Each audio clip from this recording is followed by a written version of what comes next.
can't leave that, can I? Okay, come on. We'll get a few more, I'm sure. Let me just do this then. All right. So again, I'm going to talk. Like there's lots of people here, and I'm sure might be a couple more that join us. But I'll go through my agenda. And again, 10 or 15 minutes, nothing more than that. And so we don't drone on and take too long. But go through a quick welcome, and then I'm going to talk a little bit about formations and differences, and then the 3 Ps, and then a little software thing called Canva, which is very very useful. So I have Parker picture here. So this popped up on my Facebook feed this morning. For those of you that don't know, again, I'm talking to you like you're on the replay. If you're on the replay, say replay in the comments. I think that's what I'm supposed to say. So there's an old Android phone. This is my first son, Parker, and the question is he now, this was whatever 10 years ago, is he now a Leicester City fan or a computer junkie? That's the big question. We may never know. So anyway, there's that. So let's go through the agenda. So first things first, mission for what we're doing: to support coaches, provide opportunities for kids, share coaching help, find ways that soccer could be your full-time role through digital entrepreneurship. That's what I do. And there's lots of ways that people can either use their jobs or their current situation to help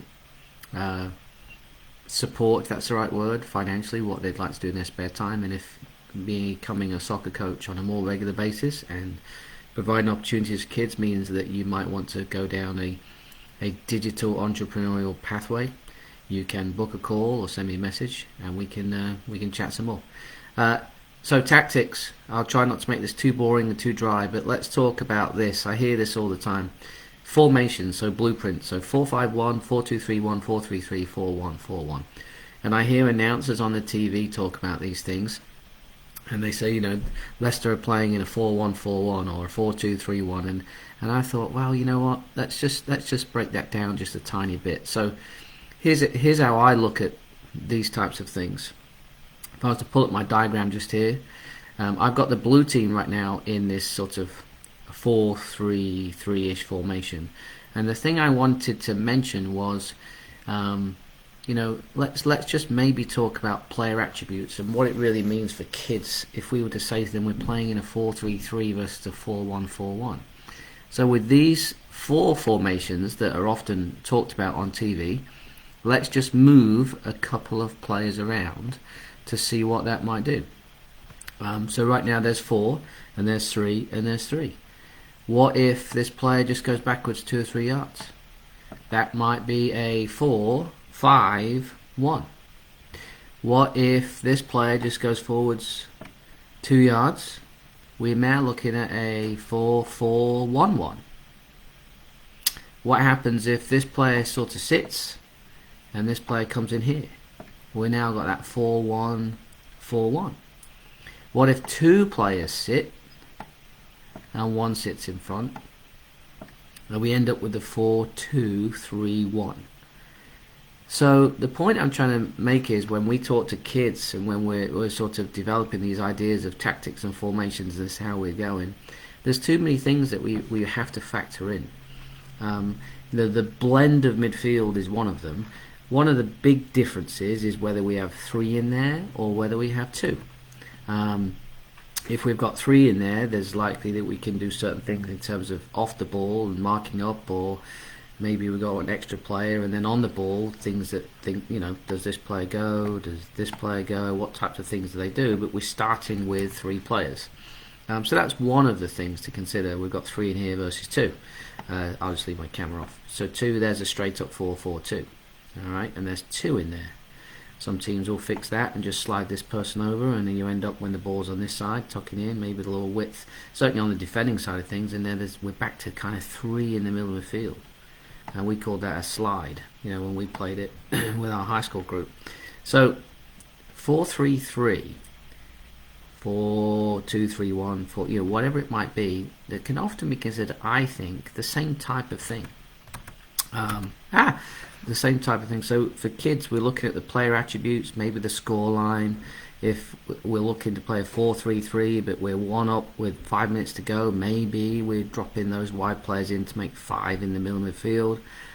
We're really talking about starting positions and blueprint, but really roles, matchups, overloads. So, for example, if the other team has 2 in the middle midfield, it could be that we've got an overload in here with 3. Defending wise, that might be good. Attacking wise, it might be good. We talk about these things. This person might go forward with the ball. This person joins in. This person might have forgotten what day of the week it is, and now all of a sudden we've got a 2v1 matchup just here, which is good for us. So we've got an overload. But does that now mean that we're playing 3 at the back? Well, for that specific segment of the game, we are. So for kids, when we translate this to players and we're helping them, we can talk about these things, I think, in terms of a general parameter of how we're going to line up or start. But this thing's fluid, this thing moves. And it really comes down to roles and attributes of those players. The other thing I like to talk about, if we go back to this original setup, is just what are the attributes of these 3. If they're all defensive minded, then you've got a different looking midfield there. If you've got 2 that are one's great on the dribble and one's great at running past the forward, maybe you've got that one defense. Maybe your midfield setup looks like that. I know Leicester, when Brendan Rodgers came over, not to just talk about my team, but this was Ndidi and this was Maddison and Tielemans, and that was the big thing that he changed from when Puel was there, because it would be that. He essentially just advanced on one of those players to get involved, Tielemans, to go join in. So it looked like that. So the role or the blend of the players is important. Let's take somebody like let's take Diaz at Liverpool. Incredible to watch him run with the ball and how far. But so he is an out-and-out right winger / forward. I mean, amazing. Really good. Does he help out in here? Could it be that if he does help out, that we're now a 4-5-1 with those guys back? Probably. So I think for players to understand this, I just think we've got to factor in way more than just the formation. But the one thing I wanted just to mention was this: the big difference I see in the sort of slew of formations are whether you're playing 3 defenders to start with or 4, or whether you have 3 in the middle midfield or 2. And that's really it. And if it's just 2, it tends to mean that there's likely to be another forward that pushes right up next to the other one. And that's kind of it. And within that, we've got those roles on the field. Okay? So moving on. Oh, hey, how are you? Thanks for coming back again. Good to see you. So, I showed my kid there, by the way. I keep messing up. So there's that formation piece. So 3v2, really the difference. Is that the difference between a 4-4-2 or a 4-3-3? So there's those 3 there. Let's move on. The next thing I want to chat about was the 3 Ps, and this isn't soccer related. This could be for anything. This could be for your life, and these are the things that we talk about as sort of teachers and whatnot with kids and with people that we're working with in our work, in our businesses. But personal, how are your relationships? Are they going well? What might need to improve? And it could be work relationship or probably personal relationships, with significant others and kids and things like that. I know right now I'm working on mine with my youngest son. We're getting there. Professional. What does work look like? Are you in business? What's your future look like? Goals and ambition. Some people can plod along and just be doing the 9 to 5, and that's okay. They can still have ambition and work goals and financial goals and all those things. Absolutely. But what does that look like for you? Is there some room for improvement or something that you'd like to investigate at least? And then physical, and this is probably the biggest one.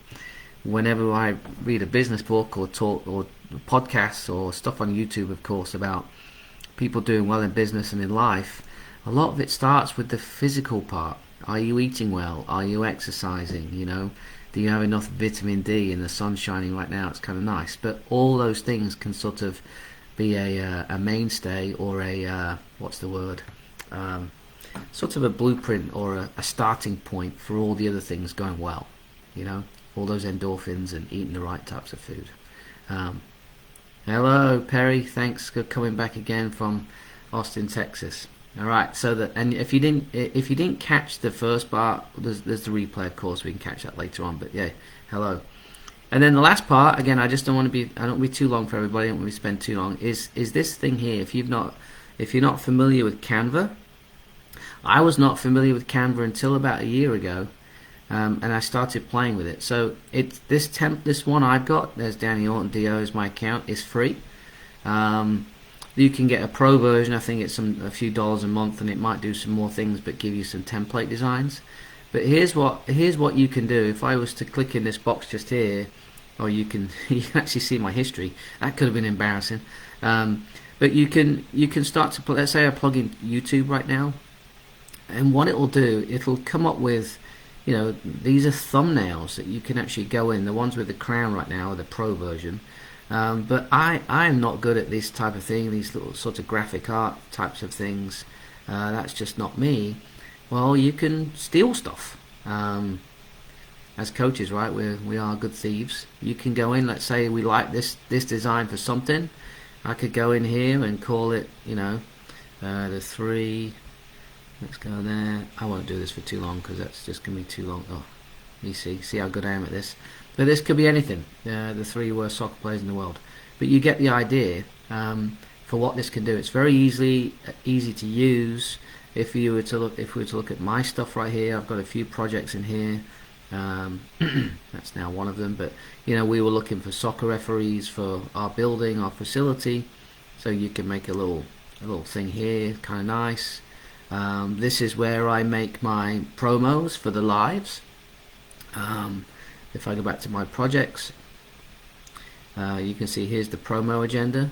So I can go in here. Here's today's. I can zoom in a little bit. It's really easy. This was free. I could go in there and I could, just find a way to change the things, and then I can hit share and download it as a picture, and then I can just pop it into Facebook. So really simple to use. If I go a little further down in terms of my projects, you'll see some things that might be familiar to you.